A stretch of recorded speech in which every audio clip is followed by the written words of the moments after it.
Love bombing നമുക്ക് എങ്ങനെ തിരിച്ചറിയാൻ പറ്റും? ലവ് ബോംബിംഗ് ആണെങ്കിൽ പൊതുവെ അതിൽ 3 സ്റ്റേജസ് കാണാറുണ്ട്. Idealisation, devaluation and discard stage. Idealisation സ്റ്റേജസിലാണ് love bomber grand romantic gestures ഒക്കെ കാണിക്കുന്നത്. അതായത് എക്സ്പെൻസീവ് ആയിട്ടുള്ള ഗിഫ്റ്റ്സ് തരിക, നിങ്ങളെ ലക്ഷൂറിയസ് വെക്കേഷൻസ് പ്ലാൻ ചെയ്തിട്ട് അവിടെ കൊണ്ടുപോവുക. ഐഡിയലൈസേഷൻ ഫേസിൽ വരുന്ന രണ്ടാമത്തെ ഒരു കാര്യമാണ് ഫ്യൂച്ചർ ഫേക്കിംഗ്. അതായത് ഫ്യൂച്ചറിനെ പറ്റി ഡിസ്കസ് ചെയ്യുകയും ഓരോരോ പ്ലാൻസ് ഉണ്ടാക്കുകയും ചെയ്യുക. അതുപോലെ ഏർലി സ്റ്റേജിൽ തന്നെ വീട്ടുകാരെയൊക്കെ പരിചയപ്പെടുത്തുക.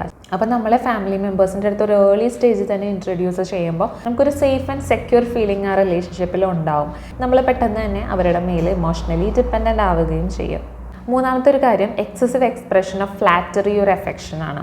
അതായത് എനിക്ക് കിട്ടാവുന്നതിൽ വെച്ച് ഏറ്റവും പെർഫെക്റ്റ് പാർട്ട്ണറാണ് നീ, നിനക്ക് കിട്ടിയത് എൻ്റെ ഭാഗ്യമാണ്, ഞാൻ വേറെ ഒരാളുടെ അടുത്തും ഇത്രയും കംഫർട്ടബിളായിട്ട് ഫീൽ ചെയ്തിട്ടില്ല. ഇത്തരത്തിലൊക്കെയുള്ള ഡയലോഗ്സ് ഉപയോഗിച്ചിട്ട് നിങ്ങളെ ഭയങ്കരമായിട്ട് പുകഴ്ത്തി പറയുക. നാലാമത് നിങ്ങളുമായിട്ട് ഫ്രീക്വൻറ്റ് കോൺടാക്റ്റ് വെക്കുക. എപ്പോൾ വേണമെങ്കിലും അവർ നിങ്ങൾക്ക് വേണ്ടി അവൈലബിൾ ആയിരിക്കും. ഇതും ഇനീഷ്യൽ സ്റ്റേജിൽ മാത്രം.